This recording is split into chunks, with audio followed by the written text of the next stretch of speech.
Porque os problemas vão chegar para todos nós. O que me sustenta é a certeza de que minha vida não é um acaso, ela tem um propósito. Aquela vida é bem-aventurada. Apesar de eu estar vivendo um momento difícil agora, mas eu não estou sozinha, eu estou acompanhada. Porque tudo que é de Deus tem que te gerar paz e te promover. Deus jamais vai te oprimir. Deus jamais vai te humilhar. Isso é coisa do encardido. Deus não. Deus me aceita como eu estou, mas é porque Ele quer me transformar naquilo que Ele sonhou. Então nada pode nos fazer desistir por causa de um amor que me conduz. Compreende? Então eu preciso me reconciliar. Recomeçar diante de tantas situações da nossa vida, às vezes de perdas, às vezes de sonhos que foram frustrados, às vezes de relacionamentos, tantas coisas empregos que perdemos, tantas coisas que sonhamos e que não se cumpriram. Possível, é como a imagem dos discípulos quando Jesus é morto. E eles estão desolados, desorientados, confugindo o mar. Né? Então, às vezes, é a imagem que a gente está também desolada, desorientada, não sabe qual caminho tomar. E Jesus aparece de manhã, não é? E quando Jesus chega, tudo muda. E Ele sempre sussurra no nosso ouvido que é possível recomeçar. Então, eu falava para vocês a semana passada que a gente precisa de palavras benditas, né? De palavras que sejam ditas para nós, para que a gente possa ter a coragem, ter o desafio de falar: eu posso recomeçar. Eu não preciso ficar sentado como vitimista da minha história, mas eu posso escrever um novo capítulo. Eu posso recomeçar, porque Jesus nos dá a garantia da presença dele conosco. E se ele está presente, o nosso coração já se inflama. Então, nós vimos que a gente precisa da esperança e da confiança. Que a gente precisa tomar a coragem de colocar o pé de novo na estrada e de entender que a vida te chama agora. A vida não te chama para amanhã, é para hoje. Então, quando a vida gritar por você, responda: presente. Eu estou presente a esse momento que a vida me chama. Que a gente não pode andar arrastando a esperança, naquele cansaço, sabe? Fala: estou cansada de esperar. Que nada, nós temos que estar renovados a cada dia na certeza de uma presença que nos acompanha. Então, na confiança e na esperança, nós vimos que a confiança e a esperança do cristão tem um nome, que é Jesus. Essa é a nossa esperança, né? Essa é a nossa certeza da nossa caminhada, a certeza de sermos conhecidos e amados. Mas além dessas duas palavras que nós conversamos muito semana passada, nós temos mais 3 palavras que são necessárias no caminho para que a gente consiga voltar a caminhar. Então, a terceira palavra que a gente precisa é de reconciliação. São Paulo fala assim: em nome de Jesus eu vos peço, reconciliai-vos com Deus. Reconciliai-vos convosco e com o outro. E o quanto é difícil, às vezes a gente pensa: não, imagina, Filó, não tem necessidade. Mas às vezes a gente perde alguém que a gente ama, e a primeira reação nossa é falar: eu briguei com Deus, eu estou de mal dele, porque ele me tirou. Me tirou quem? De quem somos dono? Nós temos uma interpretação errada, não é? De que somos dono? Não somos dono de nada. As pessoas que nos são dadas, elas nos são dadas como um presente por um tempo. Só que a gente não acha isso. A gente nem pensa nisso, né? Então a gente se perde achando que tudo é meu, né? Nada é meu. Tudo é do Pai, mas a gente não vive nessa realidade, não. Então a gente vive brigando com Deus e com imagens de Deus que a gente precisa reconciliar. A gente acha que Deus é juiz, que Deus é aquele que eu posso negociar. Então, Senhor, se o Senhor me der isso, eu paro de fumar. Bom para você, é que vai desintoxicar. Para Deus, qual a diferença faz? Daqui a pouco nós temos quaresma e o povo fala: não, fiquei sem comer carne 40 dias. É mesmo, que bom para você. Para Deus serviu de nada, é nada mesmo. Se você tivesse pego essa carne e dado para alguém que passa fome, aí agradaria o coração de Deus. Mas você come carne todo dia, qual a diferença ficar 40 dias sem carne? Pegou todas as outras proteínas. Compreende, Deus não é o Deus da troca, não. Se eu fizer isso, só faz isso? Não, são conceitos errados. Não, como que aconteceu isso comigo? Eu sou dizimista, frequento a igreja, vou à missa domingo. De vez em quando eu rezo um terço. Dou até uma roupa que eu não uso. Gente, os nossos conceitos têm que melhorar. Até entender que eu tenho um pai, né? Aquilo que eu falei semana passada, que sonhou comigo antes da criação do mundo, que contou todos os fios de cabelo da nossa cabeça e não cai nenhum sem que ele permita, que me ama incondicionalmente, que me aceita, mesmo na miséria. Ele me aceita do jeito que eu sou, do jeito que eu estou, na verdade, porque ele tem um sonho para mim. É diferente. Então eu preciso reconciliar com ele. Eu preciso entender que Deus não está contra mim, ele está a meu favor. Deus me ama. Se a gente não caminhar baseado nesse amor incondicional, a vida nossa, se ela não estiver sustentada por esse amor, a gente não vai andar, porque os problemas vão chegar para todos nós. O que me sustenta é a certeza de que minha vida não é um acaso, ela tem um propósito. Aquela vida é bem-aventurada. Apesar de eu estar vivendo um momento difícil agora, mas eu não estou sozinha, eu estou acompanhada. Essa certeza, essa é a fé que tem que deixar o nosso coração nutrido, alimentado, com coragem de começar de manhã. Então eu preciso me reconciliar comigo. E às vezes eu falo, mas você foi como é que você faz uma dessa e erra desse jeito? Mas como é que você caiu nisso? Não, você é um fracassado, não, você não dará conta, você é um infeliz, nada vai dar certo. Eu já tinha te avisado que não ia dar certo. Isso é a gente com a gente mesmo. São tantas vozes conosco que te destrói, que te humilha, que te põe para baixo, que te não dá coragem de levantar. Não é fácil aceitar que a gente é frágil. Não é fácil aceitar que a gente é finito. Não é fácil a gente ter uma sensação de onipotência. Que adoece o outro, quem morre é o outro, quem morre é o desavisado. Eu não, comigo nada acontece, eu sou bacana. Não, nós somos todos vulneráveis. Todos nós dependemos uns dos outros. Todos nós vamos viver a finitude. Todos nós às vezes caminhamos uma solidão. Então é preciso entender que somos assim. Não sou aquela imagem que eu gostaria de ser. Às vezes eu tenho que abraçar aquilo que eu não acolho bem em mim. Sem máscara, ok? Não adianta disfarçar, ter uma aparência e de atrás da aparência está podre. Então melhor assumir como somos. E saber que somos dependentes dele para tudo. Reconcilia com Deus, reconcilie com você, reconcilie com o irmão. E isso é tão interessante que está numa passagem da Bíblia em Marcos 1. Lembra quando Jesus entra? Ele entra numa sinagoga no sábado, que está em Cafarnaum. Quando ele entra, estava lá, a turma estava rezando, e essa pessoa que estava lá rezava. O que ele foi fazer na sinagoga? Foi lá porque ele rezava. E na hora que ele entra, um homem possuído de um espírito gritou, impuro gritou: que queres de nós, Jesus Nazareno? Viestes para nos arruinar? Sei que tu és o Santo de Deus. Às vezes a gente pensa assim, mas Jesus vai se preocupar com a minha vida cotidiana? Ele vai se interessar, então o que você quer vir fazer na minha vida, Jesus?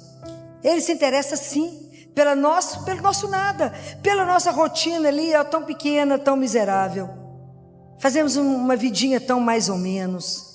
E ele se interessa, ele caminha junto conosco. Fala, vamos ver que hora que essa pessoa percebe que eu caminho junto dela. O dia que a gente perceber, isso é extraordinário.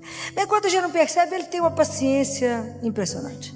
Quando é que nós vamos entender que o centro do cristão, o centro da nossa religião, não está na culpa, mas está no amor que veio buscar aqueles que se perderam? Se vocês nunca se sentiram perdidos, como aquele pastor que foi atrás de você, lá naqueles descaminhos, colocou você no ombro e te carregou. É um amor sem medida, desmedido. Deus amou sem medida, olha a cruz. Amor sem medida a cada um de nós, até o dia que a gente olhar para essa cruz e falar, foi por minha causa que ele viveu isso. Foi por mim que ele morreu. Essa frase é um impacto de muita conversão. Quando você conseguir olhar diante da cruz e falar, foi por minha causa que ele fez isso. Foi por amor a mim. Porque ele tem amor à minha vida, que será eterna. Enquanto a gente não entender isso, então essas tanto de vozes em nós vai nos perturbando, vai tirando você do seu centro, vai minando a sua relação com Deus, vai falando, você não vai a lugar nenhum. Quem que você pensa que você é? Porque já tem a turma que já fala isso com você. Mas a turma, você com essas vozes dentro de você mesmo, isso te destrói. Então por isso que Jesus fala, cala-te e sai dele. Nós temos que ter coragem de abafar essas vozes que ficam perturbando a nossa vida. E te diminuindo, te desorientando, te fazendo com que você fique pior do que você já estava.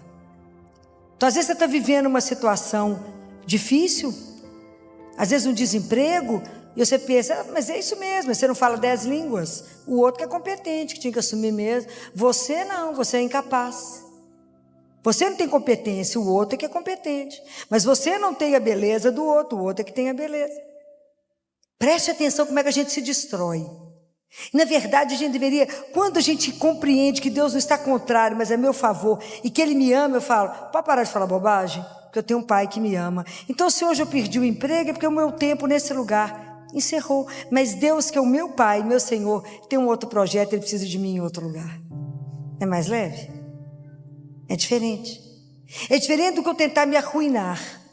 É diferente de eu tentar ficar nutrindo em mim então uma mágoa e um desejo de vingança. Falar, fulano me traiu, mas eu vou vingar. Põe fogo na loja, mata o outro. Não. Até eu entender, né, gente, assim, eu sei que traição é uma das coisas mais difíceis de viver, adultério é uma das coisas mais difíceis de viver, mas quando a gente amadurece mais na vida, a gente pensa que o que mais livre une, o que de mais libertador, a maior liberdade que pode unir duas pessoas é o amor. Eu não posso obrigar ninguém a me amar. Posso? Não. No meio de uma multidão dessa, eu olho para a pessoa e falo, é esse. Eu olho para a pessoa e falo, é ela. E isso um dia nós fizemos uma aliança de amor. E por alguma razão, se essa pessoa desistiu, que pode ter sido o homem ou a mulher, desistiu de caminhar, eu não posso mendigar. Não se mendiga amor. Não se mendiga atenção. Não se mendiga afeto. Porque eu sou filha do Altíssimo. Mas também não tem que matar o outro nem vingar. Eu respeito o outro que desistiu. Eu lamento profundamente. Mas se a pessoa não quer continuar o caminho, que siga em paz. Mas até a gente ter essa liberdade em relação ao outro e dizer, você é livre para as suas opções, para as suas escolhas, mas também para as consequências da escolha. Tudo tem consequência. Mas se o outro arrepende e quer voltar, também é uma opção eu perdoar e fazer um outro caminho. Mas a gente tem que ser livre em relação a isso. Mas entender que Deus está junto e não contrário. E que se eu não me amar, não me aceitar, não me acolher, se eu não me perdoar, como é que eu vou dar conta de fazer isso com o outro? Eu não farei. Eu também tenho que ver a minha vida a partir de Deus. Pensem nisso. É preciso reconciliar. É preciso falar, puxa vida, filó, você não precisava ter feito isso, né? Fez errado. Mas eu me perdoo. É como é difícil a gente se perdoar, não é? Como é difícil a gente falar, eu te perdoo. Você fez uma bobagem ali, eu te perdoo. Eu mesma comigo. Como é difícil. Porque a gente às vezes tem uma imagem da gente muito perfeita. E não somos nada disso. Nós somos luz e treva. Aquilo que São Paulo falou, eu não faço o bem que eu quero, eu faço o mal que eu não quero. Porque dentro de nós tem uma ambivalência, tem o bom e o ruim que convivem conosco. Por isso é que a gente precisa trabalhar isso em nós, para que a gente possa ser transformado, que é a quarta palavra. Que é quando eu aceito esse Deus que me ilumina, que me mostra. E Jesus fala isso de uma forma tão linda naquele livro Ensino e Êxodo. Ele fala, como é que eu posso reconhecer que uma palavra que você está escutando pertence a mim ou não? Como é que você sabe que isso veio de Deus ou não veio dele? Como é que é essa clareza dentro de vocês? Porque tudo que é de Deus tem que te gerar paz e te promover. Deus jamais vai te oprimir. Deus jamais vai te humilhar. Isso é coisa do encardido. Deus não. O nosso Deus que nos ama, jamais Ele vai te oprimir. Jamais. Ele veio para nos libertar. Ele veio para nos tirar das cadeias que nos aprisionam. Ele veio para nos colocar para cima. Ele veio para nos colocar de pé. Ele jamais. Então, a frase que você tiver dentro de você, falar com você para baixo, fala, não é Deus que está falando, eu posso falar com ela. Eu tenho autoridade de filho e digo para ele, cala e sai. Não me perturbe. Eu tenho um Deus que me ama. E eu vou mudar a história. por causa da presença dele na minha vida. Então nada pode nos fazer desistir por causa de um amor que me conduz. Compreende? Então eu preciso me reconciliar. Falar com Jesus, me tira, me quebra as imagens que eu carrego de Deus, as falsas imagens, e me ajuda a entender que eu tenho um Pai, que o Senhor veio revelar. Um Pai que me ama, que é amoroso, que é cuidadoso e que me quer com Ele. Quando eu consigo ver a minha vida a partir de Deus, quando eu consigo ver a minha verdade, de verdade, eu olho para a minha vida e encaro ela de frente, eu falo, eu sou isso mesmo? Eu olho de frente, eu consigo analisar a minha vida pela palavra, aí eu dou oportunidade a Deus de me transformar. Pensem, o cego encontrou Jesus e passou a enxergar, o surdo escutou Jesus, gritou por Jesus e aprendeu a ouvir. O paralítico, que aqueles homens tiraram o teto e desceram com ele, saiu andando. Até a água, quando encontrou com Jesus, virou vinho. E nós encontramos com ele quantas vezes na Eucaristia? Mudamos o quê? O que é a sua vida e o que na sua vida precisa ser transformado? Porque às vezes a rotina é algo espetacular que ela nos organiza, mas ela se torna uma doença quando ela me engessa. E eu falo assim, a gente sempre fez assim, não preciso mudar. A nossa vida, a nossa caminhada, ela é uma sucessão de mudanças. Nós vamos transformando. Quanto mais eu encontro com Jesus na Eucaristia, mais eu tenho oportunidade de ser transformado. Porque aquilo que eu falei, Deus me aceita como eu estou, mas é porque Ele quer me transformar naquilo que Ele sonhou. Mas se eu não me permito essa abertura, se eu não permito ser transformado, Santo Agostinho faz uma análise tão linda disso que ele fala, o nosso coração foi feito para Deus. Então por que eu me transformo? Porque na verdade o que Deus sonhou para nós é muito grande. O sonho que Deus tem para cada um de nós, gente, é algo espetacular que a gente não tem dimensão dele. Então nascemos, cada um de nós nasceu para brilhar, cada um de nós nasceu para ser muito grande aos olhos e da forma que Ele sonhou. Mas se eu não conseguir ver isto, se eu me aprisionar, quando que Ele vai conseguir me transformar? Nunca, porque eu não vou permitir. Eu engesso na minha rotina, naquilo que eu acredito e não ouso ir. Eu não ouso caminhar. Imagina, às vezes a gente precisa ser transformado na dor, na situação, e eu preciso do outro que me leve ao único que muda a minha vida. Aquele paralítico precisou de 4 amigos. Às vezes eu preciso dividir a dor, às vezes eu preciso falar da dor, às vezes eu preciso falar com alguém que você está num relacionamento abusivo, que o outro abusa de você, que o outro te maltrata, te humilha e te trata como um nada. E por que você permanece? Porque não tem a consciência que é filho do Rei. E se somos filhos do Altíssimo, não podemos ser tratados menos do que uma princesa ou um príncipe. Ninguém pode tratar o outro e colocá-lo debaixo de um tapete e falar, você é um incapaz, ou você é isso ou aquilo. E nós permanecemos nisso por quê? Porque não acreditamos nesse amor. Por que não somos transformados? Por que se a água chega diante de Jesus vira vinho? Por que nós entramos na igreja, comungamos e saímos igual? Porque não acreditamos que recebemos Jesus vivo.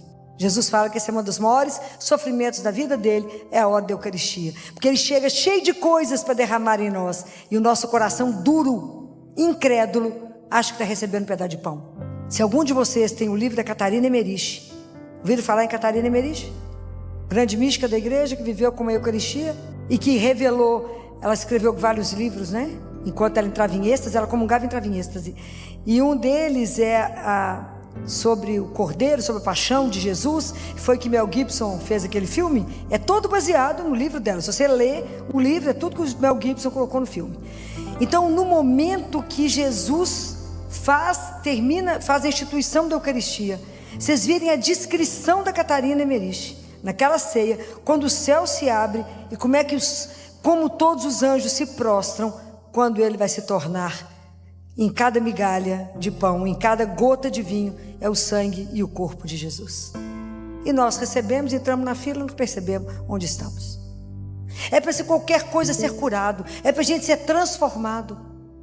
É para a gente falar com Ele: Jesus, transforma isso. Então não esconda dele aquilo que na sua vida está precisando ser mudado. Não mascare. Não venha até Ele cheio de máscara, cheio de maquiagem. Mostra a sua nudez, mostra a miséria, mostra a fragilidade e fala: eu sou isso, mas não quero ser isso. Eu sou sua filha, me transforma.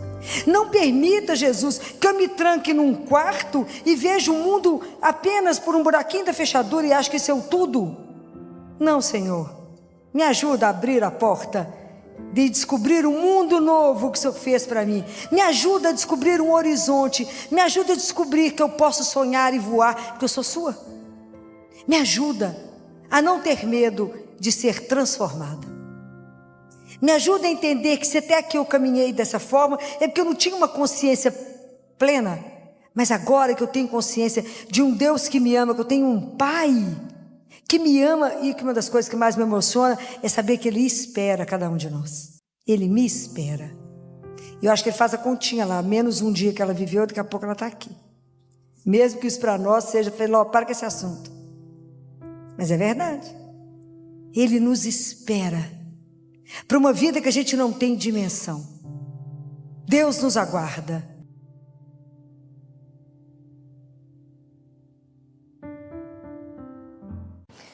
A nossa caminhada espiritual, ela é investimento, né? Porque ela não é simples, né?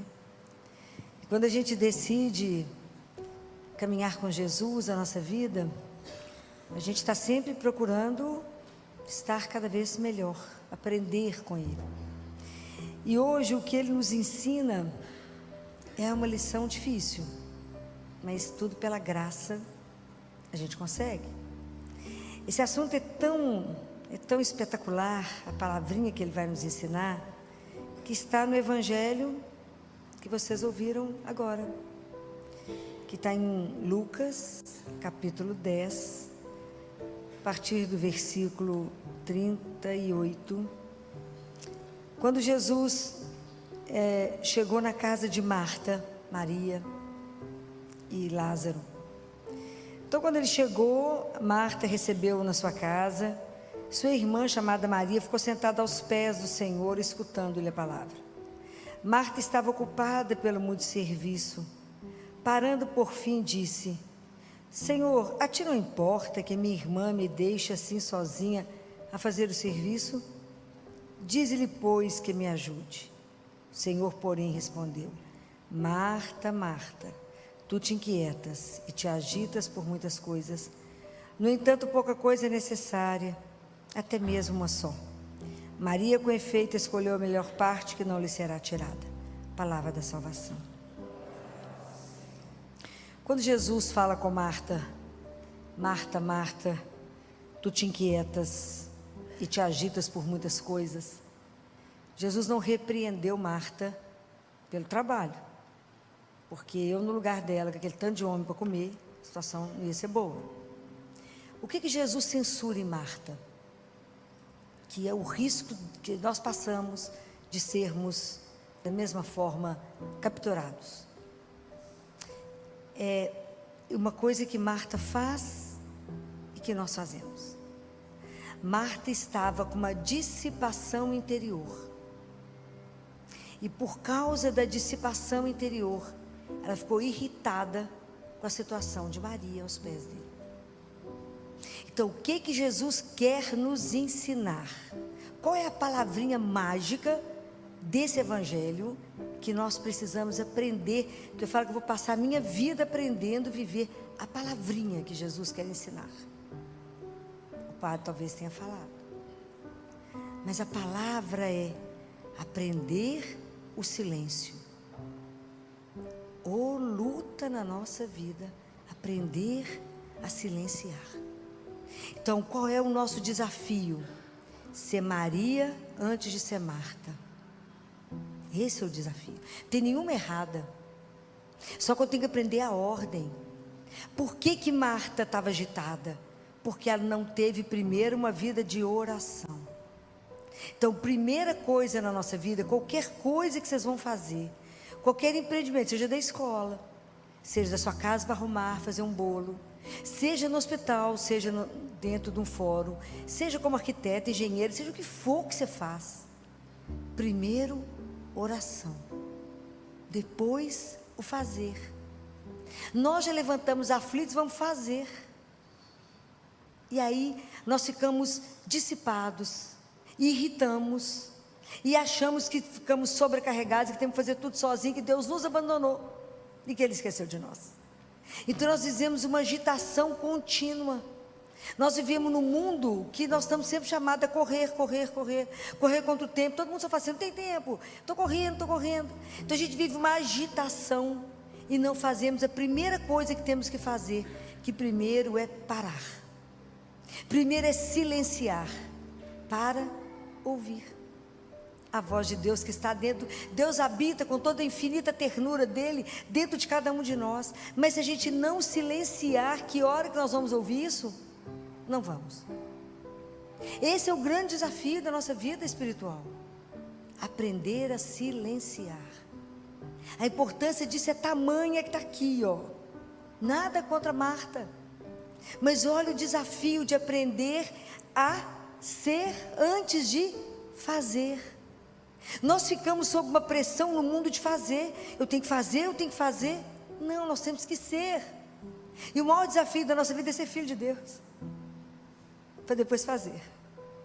Primeiro é ser. Esse é o grande desafio da nossa vida. E aprender isso vai à vida. Porque o mundo hoje vai te cobrando tanto, você vai vivendo uma agitação tamanha, que daqui a pouco você está fazendo tudo por fazer. Aí você começa a ficar triste, não vê sentido nas coisas, porque vai fazendo por fazer, a vida vai cobrando, você levanta, deita, corre, continua correndo no dia seguinte, não para, a vida fica sem significado o que você está fazendo. Tudo que a gente fizer, se não tiver por princípio Deus, está errado, não vai dar certo, te consome completamente, te consome.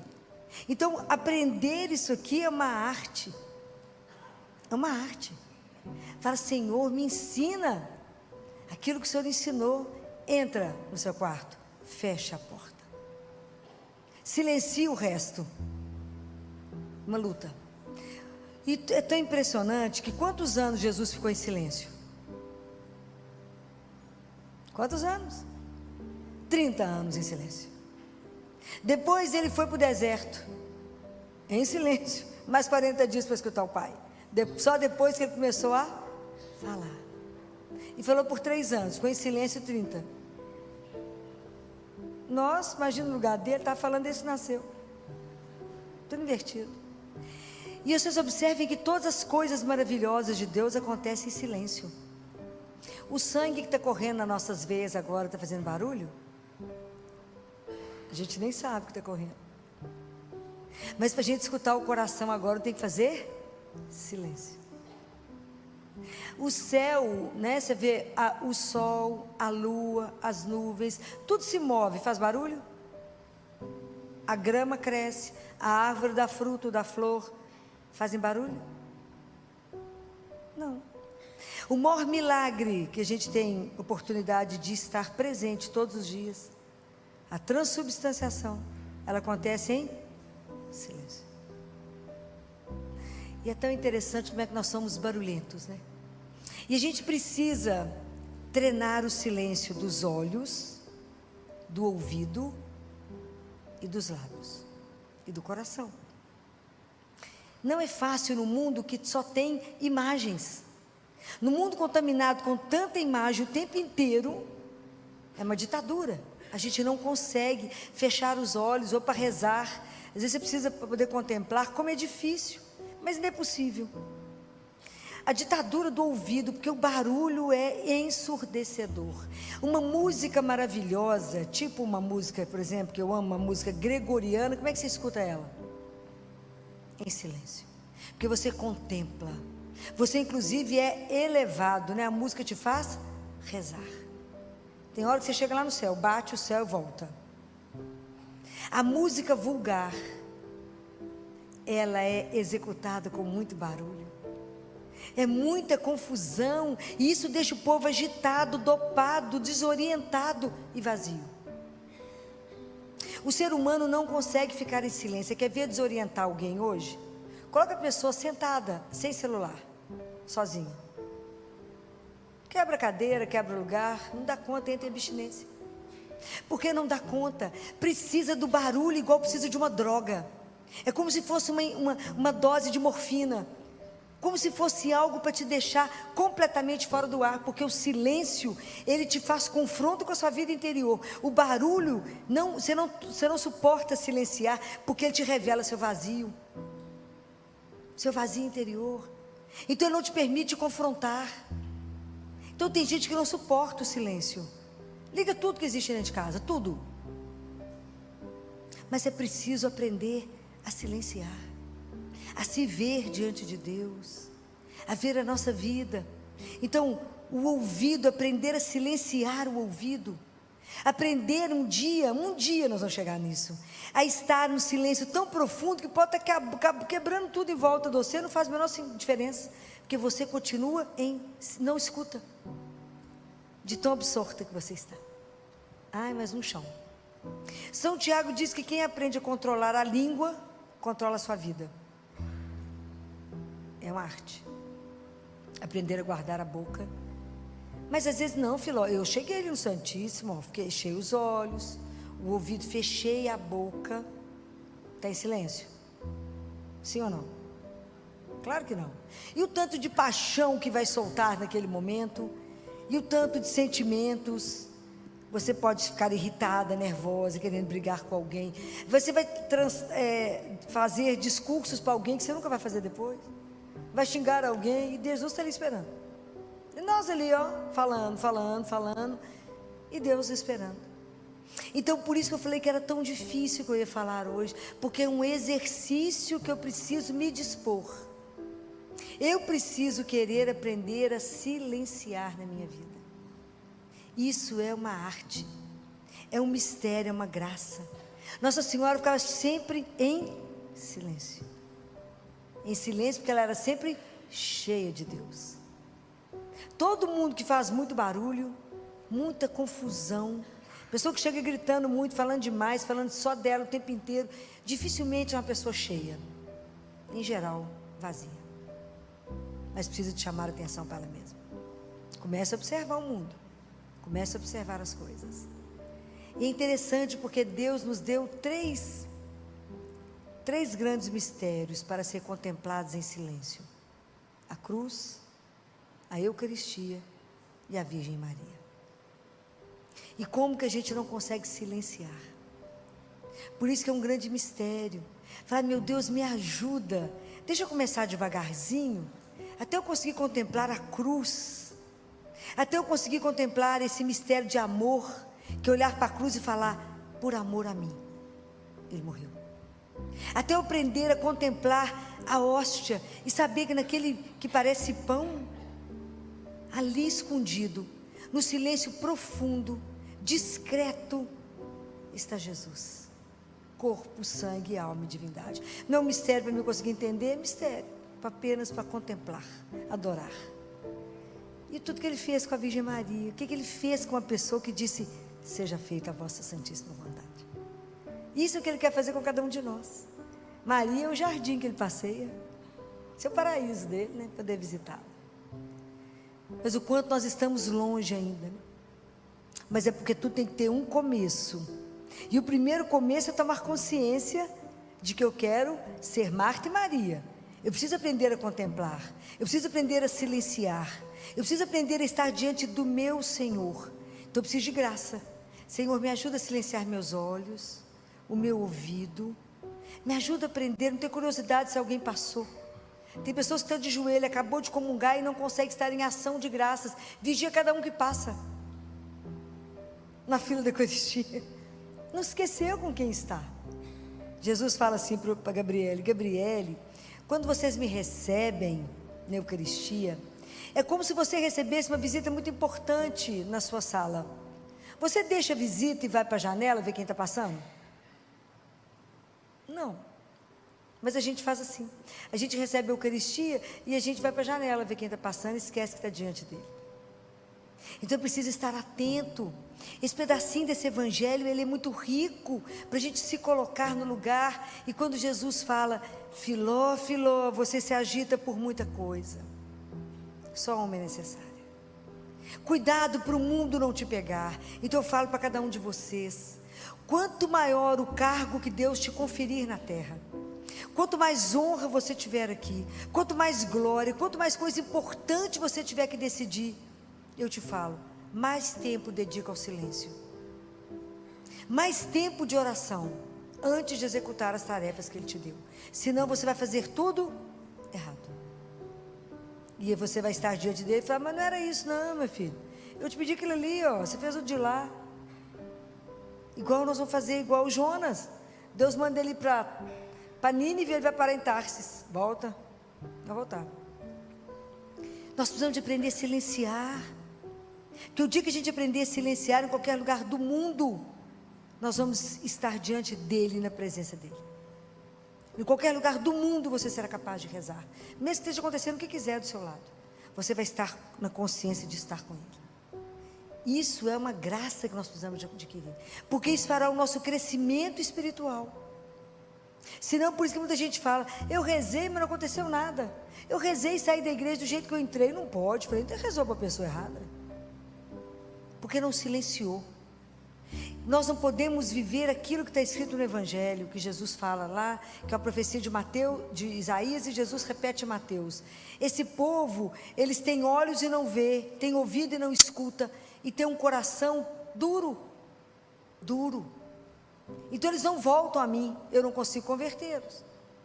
Então qual que é a grande dificuldade nossa? Por isso que eu te falei que é difícil, porque demora muito tempo. São muitas eucaristias que a gente tem que participar, até que Deus consiga quebrar o nosso coração, até que o nosso coração seja domado, para que de verdade eu consiga viver a graça desse evangelho de hoje. Não é fácil viver isso, não é fácil falar, seja primeiro Maria, para depois ser Marta. Primeiro. E vocês já devem ter ouvido eu contar a história de um sacerdote que foi procurar a Madre Teresa de Calcutá. E ele, no livro dele, ele conta que ele foi pensando, e na cabeça dele, ele colocando a lista de todas as obras de caridade que ele fazia. Ele ia conversar com a Madre Teresa, você imagina. Ele ligou e falaram, não tem tempo de atender. Ele fingiu que não escutou e foi lá. Aí chegou lá, a moça, quem recebeu, a recepcionista era uma freirinha, falou, a irmã não pode te receber. Ele fingiu de morto e ficou parado na frente da freira. A freirinha falou, não vou ter saído. Foi atrás da Madre Teresa. Madre Teresa chegou, diz que Madre Teresa chegou segurando um tercinho na mão, que ela andava sempre com um tercinho, com as mãozinhas enrugadas. Ele fala que as mãozinhas enrugadas, que pegou na mão dele e levou ele para uma sala, perguntou o nome dele e falou, pois não, meu filho. Falou, irmã, eu queria vir te ver. Pois não. E aí ele pensou que Madre Teresa ia fazer pergunta para ele, o que você está fazendo de obras de caridade? Qual que vocês acham que foi a pergunta que ela fez para ele? Ela fez uma única pergunta. Ela perguntou para um sacerdote, quanto tempo você reza por dia? Ele tomou um susto, está descrito no livro. Falou, eu? Uai, só sabe que é difícil rezar o ofício. Eu rezo, eu celebro missa todo dia e rezo o terço que eu aprendi com a minha avó. Ela falou, só isso? Não basta. Não, não. Você está dando, porque para o amor se exige o máximo, você está dando o mínimo.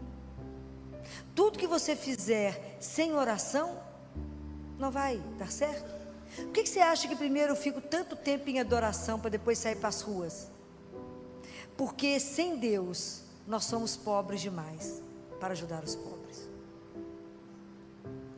Então não pensem que nós somos capazes de alguma coisa. Que Deus nessa noite nos conceda a graça do silêncio.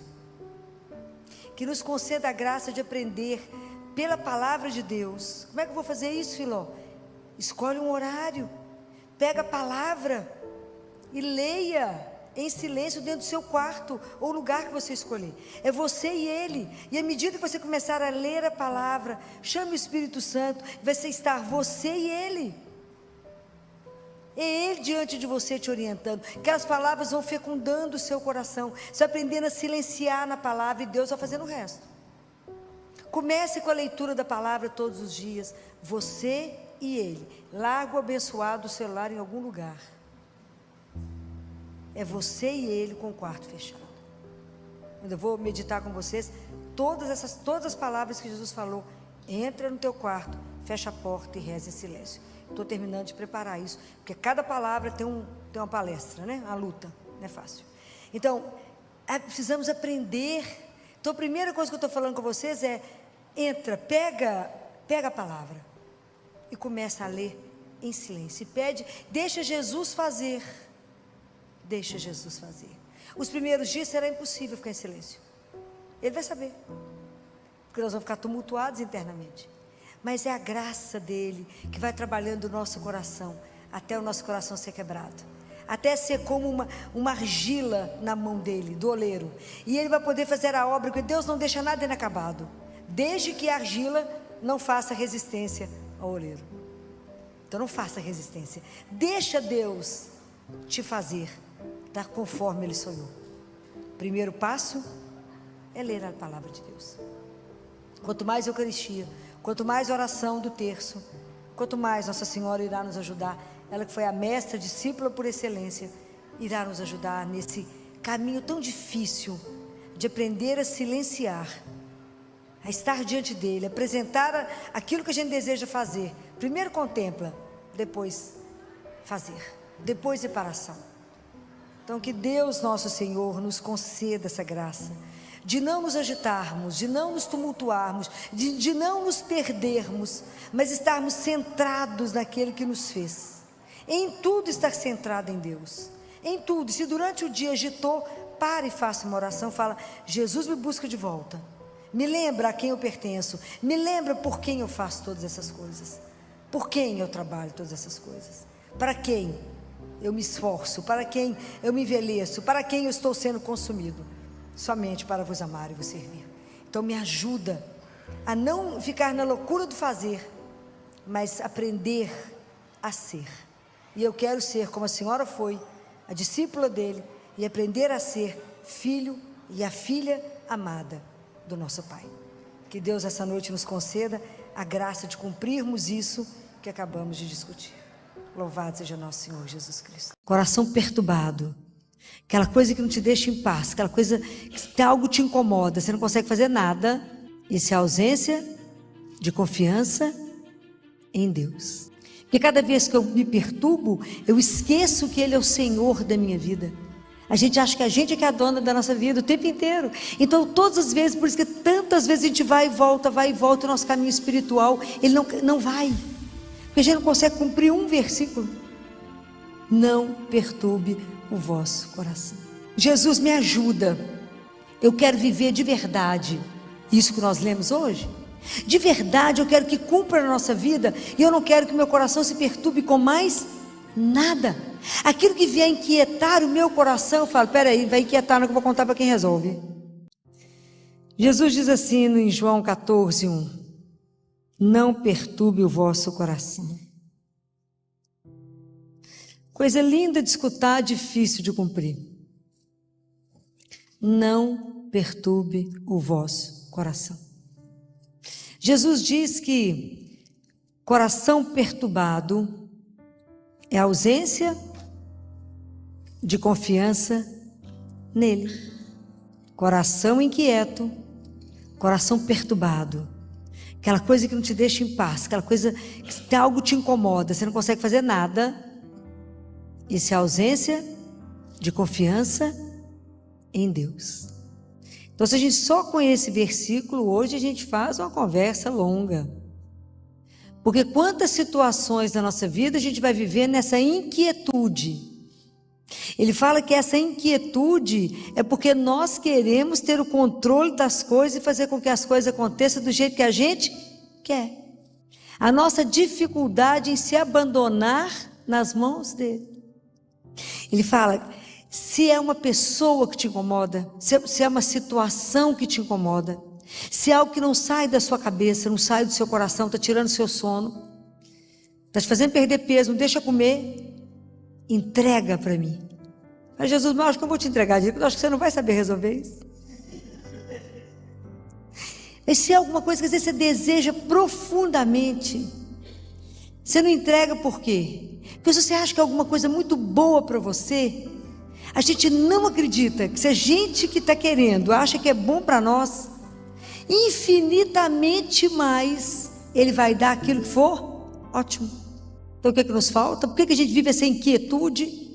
Aí vive um antidepressivo, na ansiedade, né? Come os dedos da mão, os dedos do pé, de tanta aflição na alma, aquela agonia na alma. E não perturbe o vosso coração. Por isso que eu falei que é uma frase que dá um impacto quando a gente escuta.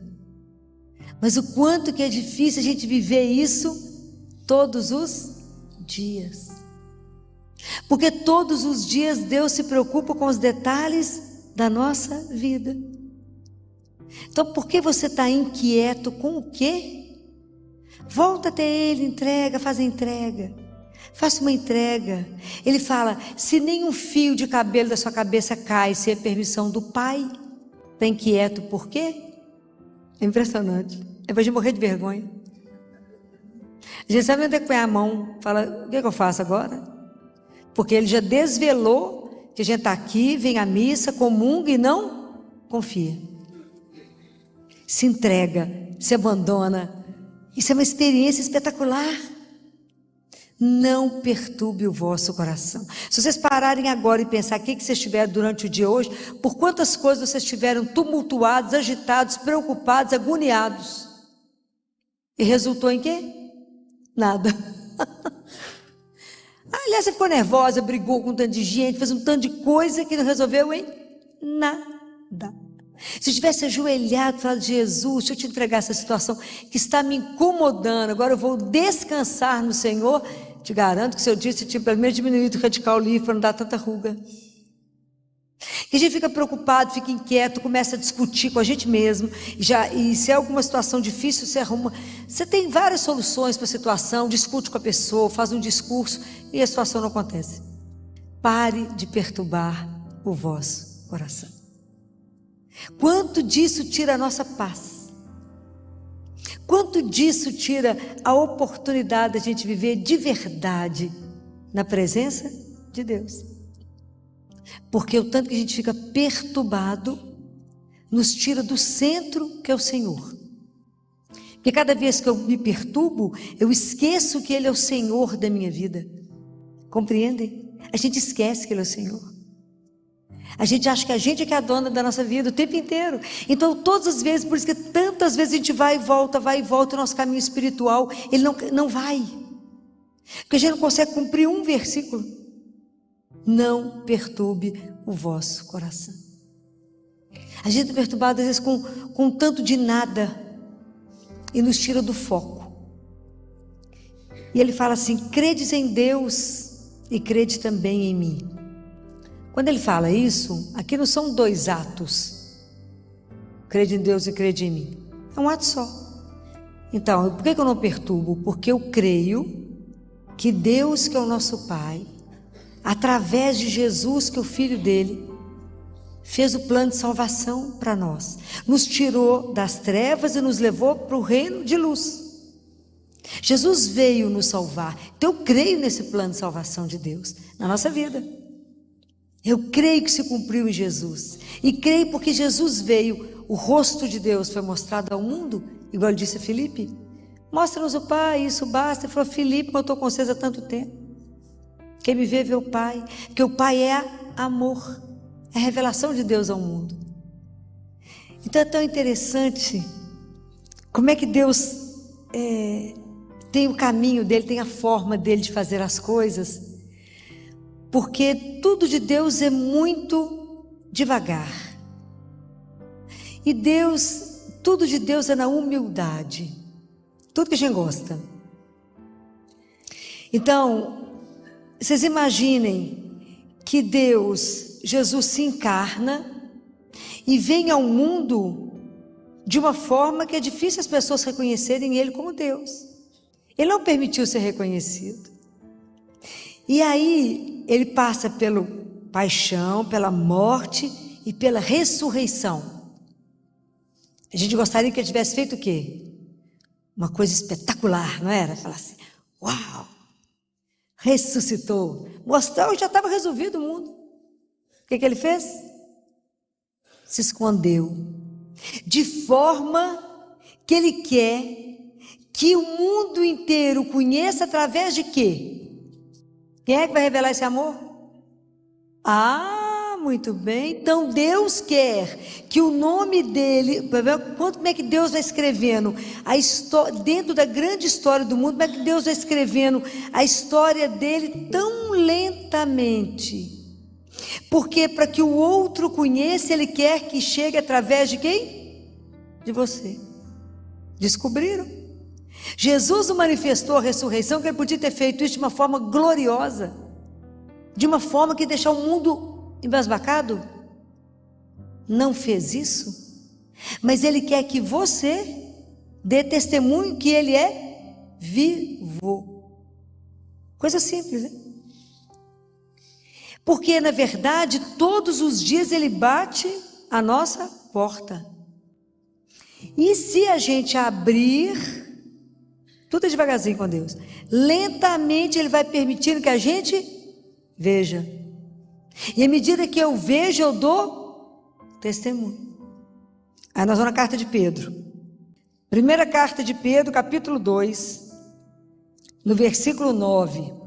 Mas vós sois uma raça eleita, um sacerdócio real, uma nação santa, o povo de sua particular propriedade. E isso estava na missa domingo. Ninguém lembra, mas estava lá. A fim de que proclameis as excelências daquele que vos chamou das trevas para a sua luz maravilhosa. Compreendeu a missão?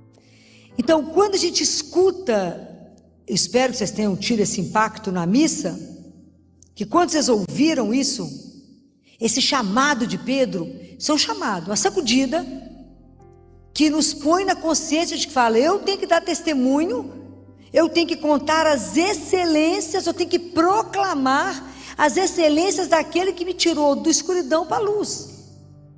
Prestou atenção no compromisso da nossa vida?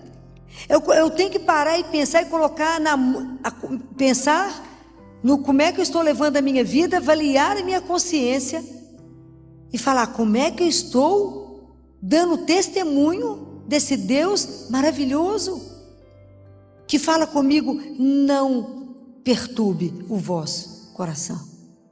Como é que eu posso dizer a alguém que eu posso confiar, se nem eu vivo essa confiança? Como é que eu posso proclamar que nele eu descanso? Como é que eu posso proclamar que ele é meu refúgio, minha rocha, minha segurança, se eu não confio? Eu tenho que proclamar, então eu tenho que vencer aqui, eu tenho que renovar o meu compromisso batismal, porque no batismo eu me tornei o quê? Filho de Deus. Não pode ser esquecido. Com que dignidade eu estou caminhando como filho de Deus? Será que eu estou acertando a minha vida? Que não é uma brincadeira. A nossa vida espiritual não é um conto de carochinha. Deus é real. Que eu tenho que, diante disso aqui, resistir às tentações de Satanás, que só quer mentira, só quer me iludir com uma coisa fácil, só conversa mole, que ele é um mentiroso e não vai te levar a lugar nenhum. Vai te levar, tem um lugar. Como diz o padre Paulo, chegar no céu tem um esforço. Porque para não chegar no céu é simples, é só do jeito que a gente está, só deixar na banguela. Seu padre Paulo Ricardo, o caminho já é certo. Para chegar ao céu tem um esforço. Prestem atenção nisso, como é que eu vou dar testemunho? A fim de que proclameis as excelências. Isso é para a gente tremer. Não perturbe o vosso coração. Como que eu, que creio em Deus, posso estar sempre perturbada? Que Deus que é esse que eu creio? Por que eu posso ter que estar sempre inquieta, sempre angustiada, sempre agoniada, sempre aflita? Sabe aquele povo sempre aflito? Fala, minha filha, onde é que você anda? Que agonia de alma que é essa? Conhece Jesus, não? É muito sério. E aí tem uma outra coisa. Todos os dias, pelo menos uma vez por dia, nós rezamos o Pai Nosso, ok? Quando a gente reza o Pai Nosso, é que a gente reza no automático, né? A gente solta uma primeira e não sabe o que falou. Mas a gente reza assim: Pai Nosso, que estais nos céus, santificado seja. Qual é a próxima frase? Venha a nós o vosso reino. Se nós somos uma nação santa, um povo escolhido, nós clamamos todos os dias que venha o seu reino, que é um reino de paz, um reino de amor, um reino onde a gente tem que viver essas excelências, aonde que existe um lugar no mundo que chama o povo à esperança, que dê ao povo a esperança, que mostre para o povo que Jesus é o caminho. Como diz Santo Agostinho, ele é o caminho. Porque quando a gente acha o caminho, que a gente tem o caminho, falta a meta. Qual que é a nossa meta? Chegar no Pai. E ele é o único que vai nos levar no Pai. Ninguém mais vai nos levar no Pai, só ele. Ele é o caminho que vai nos levar no Pai. Ele é a verdade, ele é a única verdade que enche o nosso coração de uma alegria que é incontrolável. Só ele é aquele que dá sentido à nossa vida. Só ele é essa razão da nossa vida. Porque ele tem a alegria dessa vida que nos convida a ser eterna. Então ele é o caminho, a verdade e a nossa vida. Mas como é que eu vou dar testemunho dessa alegria? Como é que eu vou dar testemunho dessa esperança? Se eu nem trabalho para que o reino de Deus aconteça, para que exista um lugar no mundo onde as pessoas possam estar ancoradas, eu posso ensinar a elas. Nós temos que proclamar essas excelências. Então tudo isso tem que passar para nós num processo de conversão. Por isso que o nosso processo de conversão é tão lento, porque os Lázaros continuam existindo. Mas como é que com que fruto, né, eu vou servir a Lázaro? Como que eu vou acolher? Como é que eu vou alimentar? Como é que eu vou tirar uma fome, uma sede, agasalhar? Se não for como ele faria. As pessoas têm que ver as nossas obras sem que a gente fale e dê glórias ao Pai. A nossa vida ela tem que ser um testemunho dele. Compreendem? Mas se a gente não acordar para essa frase só, se a gente não for sacudida por essa frase, nós não saímos do lugar. Nós temos que ter um objetivo. Santa Teresa de Ávila falava assim: não se afaste daquilo que é o seu alimento, o seu remédio, que é a santa humanidade de Jesus. Não se afaste, não desgruda de Jesus. Ele é o nosso caminho, ele nos conduz, ele tem tudo para nós. Vocês lembram qual que é o número do Salmo de domingo? Era o Salmo 32, em algumas Bíblias o Salmo 33, que fala lá no versículo 20: quanto a nós esperamos por Yahvé, ele é o nosso auxílio, o nosso escudo. Será que de verdade ele é o nosso auxílio? Será que de verdade nós contamos com ele? E aí nós descansamos nele e falo: ele irá resolver a minha vida, ele irá me ajudar, e eu não preciso desorientar porque ele cuida de mim. De verdade, vocês sentem isso para descansar no Senhor e falar: só vai acontecer o que ele permitir, porque eu estou nas mãos dele. Ele é o meu auxílio, ele é o meu escudo. Nele se alegra o nosso coração. Será? Será que é nele de verdade que o nosso coração se enche de alegria? Aqui nada, filho, tem que ter alegria no monte de cor do mundo. É impressionante. Quando eu vou falando essas frases para vocês aqui, que nós rezamos esse domingo. E é o seu nome santo que confiamos. Ai, que coisa mais linda. Porque quando a gente fala o nome, quando você está muito atormentado, com tanto problema, que você fala o nome dele, você fala Jesus. Isso já é uma oração. Só de você escutar o nome dele, você já não fica bamba. Não, eu já fico bamba. Fala, ele é real. Quando você está muito cansado, você olha para o lado e fala: ele está aqui, porque ele prometeu que estaria comigo, e que aonde eu for ele estará, e vai me conduzir, vai me guiar. E se eu levo para ele uma preocupação, eu falo: Jesus, olha essa situação, e ele vai me dar um retorno. Isso é encantador. Que Deus é esse que permite uma relação de tanta intimidade, que qualquer coisa que me tirar a quietude do meu coração, eu posso ir lá e contar para Ele, e Ele vai ter uma solução para mim, porque Ele não pode abandonar aquele que confia nele. Ele vigia, né? É lindo isso, né? Porque aqui no versículo 18 diz que o olho de Yahvé está sobre os que o temem, sobre aqueles que esperam o seu amor. Pode imaginar isso? O olhar dele está sobre nós que confiamos nele. Ele fala para Santa Catarina de Siena: eu não posso decepcionar meus filhos que confiam em mim. Não posso. Então a gente ficou pedinte diante dele. Já pedinte, a gente fica paradinho olhando para a cara dele, esperando ele fazer. Fala: Jesus, só está prestando atenção que está faltando esse negócio. Igual Madre Teresa fazia com ele. Vocês já leram as histórias de Madre Teresa? Senhor, está faltando leite para o povo, faltando leite para os meninos, tem que dar leite. Você tem dinheiro? Não, tem não. Fui lá e falei com ele: Jesus, não tem leite não. O jornalista falava com ela: mas e agora? Uai, eu já falei com ele. Aí de repente o prefeito cancela todas as aulas no dia, todos os leitos foram para quem? Para Madre Teresa. O jornalista ficou assustado, ela falou: eu falei com ele, ele mandou. É essa confiança simples de que ele escuta. Aonde que ele vai estar vivo? Eu posso conversar assim com ele? Aonde?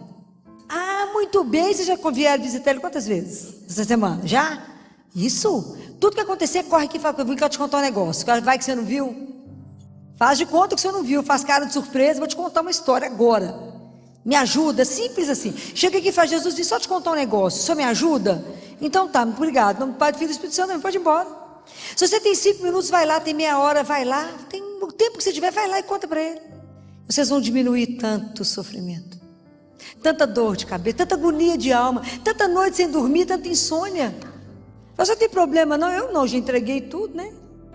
Ele resolve. Como? Do jeito que ele achar, que ele não acha, do jeito que ele sabe que será melhor. Compreendem? É simples, mas a gente precisa pedir a Ele essa graça. Jesus, me ajuda. Eu quero viver de verdade isso que nós lemos hoje. De verdade, eu quero que cumpra na nossa vida, e eu não quero que meu coração se perturbe com mais nada. Aquilo que vier inquietar o meu coração, eu falo: peraí, vai inquietar, não, que eu vou contar para quem resolve. Nem acaba o resto da história. Falo: vamos lá contar lá diante do Santíssimo, que a gente já, né, evita o problema de ter que repetir. Vai lá e conta para ele, fala que Jesus escuta junto comigo o que estão falando aqui. Conta para ele. E fala: a partir de agora não me pertence, pertence ao Senhor. Não vou inquietar, porque eu tenho que estar livre para fazer a vontade de Deus. Atento para poder testemunhar com a minha vida. Quantos não o conhecem? Quantos estão aflitos? Quantos estão agoniados? Porque nunca ouviram falar que poderia viver isso? Porque nunca abriu a palavra de Deus? Nem sabe que está escrito, nem sabe que é nação santa, nem sabe que ele é um sacerdote real, nem sabe, porque ninguém contou. Foi na igreja, aquilo que eu falei com vocês a semana passada. A gente é treinado a entrar na igreja, mas não é treinado a ouvir. Então a gente entra e sai. Se alguém perguntar assim para você lá fora: qual que foi o evangelho de hoje? Você fala: peraí, o que foi o evangelho mesmo hoje? Acabou de sair da missa. Fomos treinados a entrar na igreja, não fomos treinados para ouvir a palavra de Deus. E essa palavra é o nosso sustento. É ela que nos faz caminhar aonde precisar. É ela que nos dá força. É ela que no meio do tumulto, no meio da dor, você vai escutar ele repetir para você: não perturbe o vosso coração. Creia em mim. Ilumina a vida do outro. Não tenha medo de anunciar que Jesus é o mesmo ontem, hoje e sempre. Não tenha medo de anunciar esse Deus de amor. Não tenha medo de anunciar esse que é seu auxílio, a sua força, que é aquele que te dá coragem, é aquele que te sustenta no olhar. Experimentem isso quando você estiver muito cansada e você fala assim: tem um olhar que me sustenta, tem um corpo que me carrega. Quando eu recebo a Eucaristia, tem um corpo que me carrega, por isso que eu dou conta do que precisar, porque é Ele que é o meu sustento. Dê esse testemunho, coloque nas pessoas o desejo de viver com esse Deus. O cristianismo é a religião do desejo. É preciso desejar Deus. Deus não é imposto, Ele é um desejo. Pode imaginar caminhar com Ele? Estar na presença de um Deus vivo, isso não tem preço na nossa vida. Que somente Ele tem o melhor para nós. Só Ele nos conduz para o melhor. Só Ele tem esse caminho. Só Ele tem a verdade que enche o meu coração de uma alegria que é indizível. Que mesmo diante do sofrimento, o mundo está do avesso, você tem uma paz que a gente passa por qualquer situação. E que só Ele tem a vida que me promete, que me dá a certeza da esperança. E nós cristãos temos que ser a fonte de muita alegria para muita gente, porque a fonte da alegria é Ele. Mas eu tenho que mostrar essa alegria e ser a fonte dessa esperança, arautos da esperança, de uma esperança que está, ela tem uma base, ela é sustentada pela palavra, que é Ele, que não mente. É isso que nos faz. A gente sabe que essa palavra, ela nunca vai nos decepcionar. Então a nossa esperança está nele. Então por isso nós podemos nos encher de alegria e caminhar na certeza de que temos um Deus vivo, esse Deus que cuida. Então que vocês saiam daqui hoje pensando nisso que eu estou dizendo para vocês. Não perturbe o vosso coração.